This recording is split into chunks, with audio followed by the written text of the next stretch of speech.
संजीव अपने दोस्तों राघव और प्रतीक के साथ बियर बार में बैठकर बियर पी रहा था। संजीव आज बहुत खुश लग रहा था।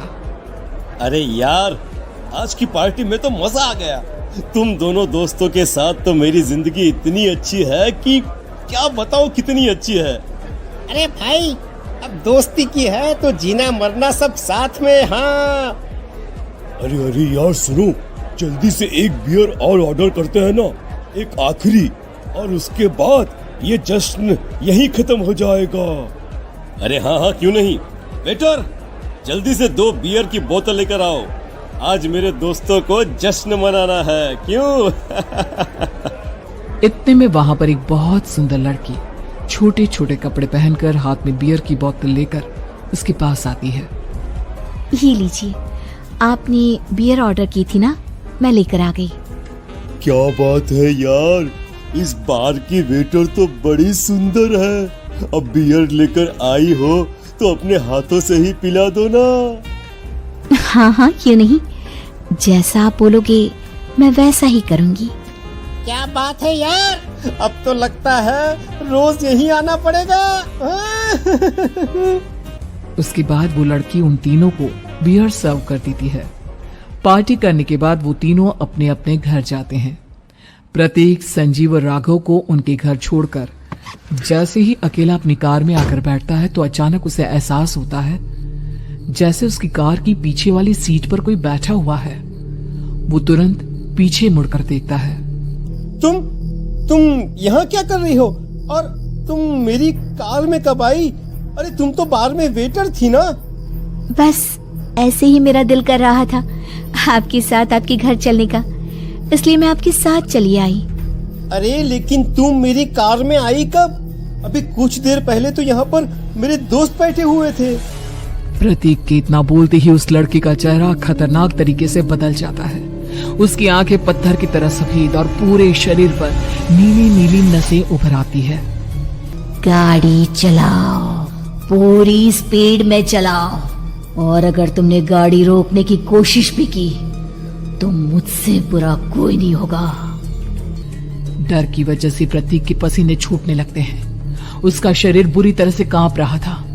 प्रतीक बिना कुछ सोचे समझे कार को फुल स्पीड से चलाना शुरू करता है। चलते चलते वो शहर से दूर एक पहाड़ी पर पहुंच जाता है और सामने अब सिर्फ पहाड़ी का किनारा दिख रहा है, जिसे देख प्रतीक घबराकर अचानक से कार को ब्रेक लगाता है।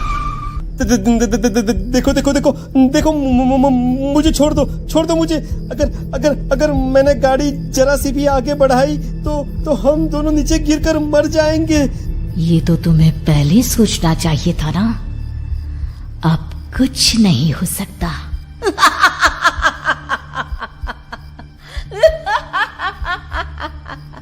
छोड़ दो मुझे। नहीं, प्लीज मुझे छोड़ दो। प्लीज मुझे जाने दो। छोड़ दो मुझे। गाड़ी आगे बढ़ाओ। और तभी अचानक से बिना प्रतीक के स्टार्ट किए उनकी कार आगे बढ़ती है और गहरी खाई में गिर जाती है। उसकी चीखने की आवाज एक चारों तरफ सुनाई देती है।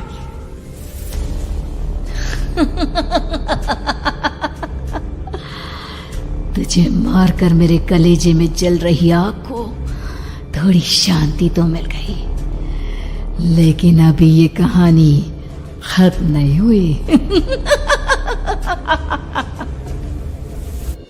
और फिर अगले दिन राघव और संजीव को पता चलता है कि प्रतीक की पहाड़ी से नीचे गिरकर मौत हो गई।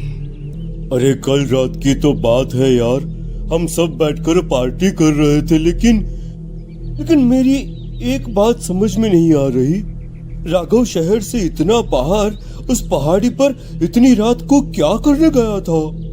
अरे यार, वही सोचकर तो मैं भी परेशान हूँ।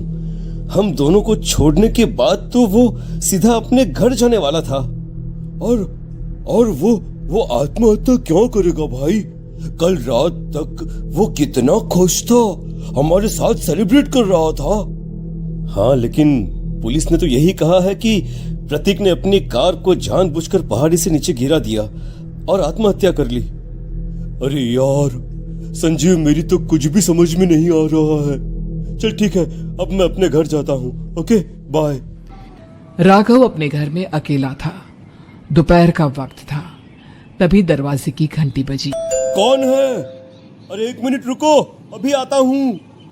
राघव ने जैसे ही दरवाजा खोला उसने देखा कि सामने एक बहुत खूबसूरत लड़की खड़ी हुई है।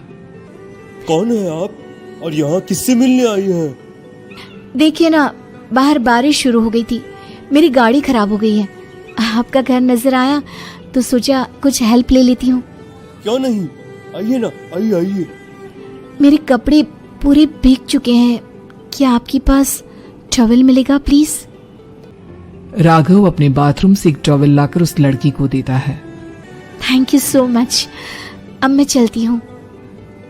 अरे इतनी क्या जल्दी है?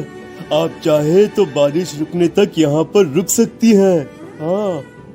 लड़की ने पलटकर राघव की तरफ देखा। नहीं, मुझे जाना होगा, मेरा काम बाकी है।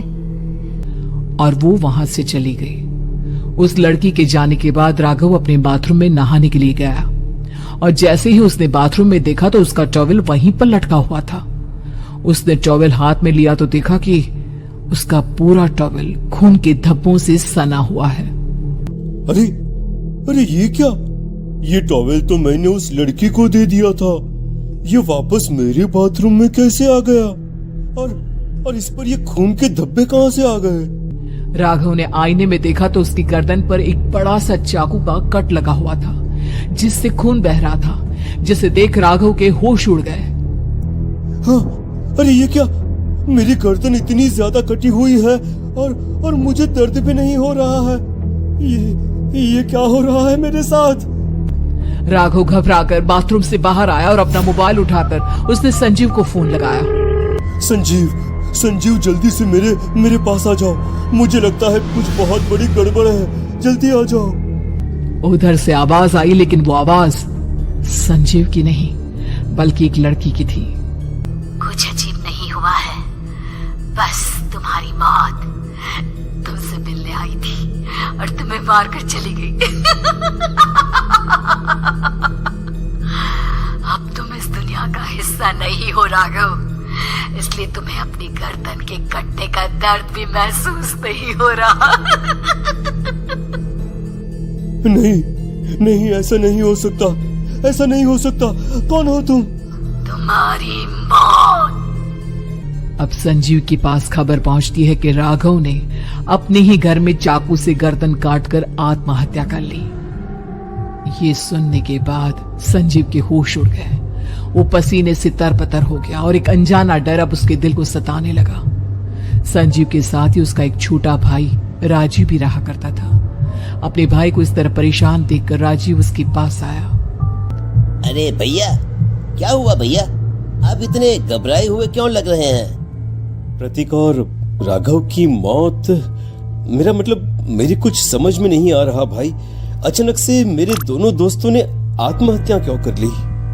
अरे वो तो मेरी भी समझ में नहीं आ रहा है भैया। हाँ, हो सकता है कि कोई परेशानी होगी और इसीलिए उन्होंने ऐसा किया होगा। हाँ, लेकिन दोनों की जिंदगी में एक साथ परेशानी और दोनों का इतनी खतरनाक तरीके से आत्महत्या करना, कहीं ऐसा तो नहीं मैं भी मर जाऊंगा? अरे आप ऐसी बातें क्यों कर रहे हैं भैया? वैसे ही मैं इतना परेशान हूँ। जब से अंजलि ने मेरा साथ छोड़ा है तब से सब कुछ बहुत अजीब सा हो गया है। रोज रात को डरावने सपने आते हैं। ऐसा लगता है जैसे अंजलि बार बार मेरे सपनों में आकर मुझे डराने की कोशिश करती है। अंजलि का नाम सुनते ही संजीव की आंखें फट गई और उसके गले में आवाज अटक गई। उसके चेहरे पर घबराहट साफ नजर आ रही थी। कौन थी वो लड़की जिसने प्रतीक और राघव को आत्महत्या की आड़ में मौत की घाट उतार दिया? और कौन थी अंजलि जो बार बार राजीव के सपनों में आकर उसे डरा रही थी? अंजलि का नाम सुनकर संजीव इतना घबरा क्यों गया? इन सवालों की जवाब जानने के लिए देखिए इस खतरनाक कहानी का अगला भाग।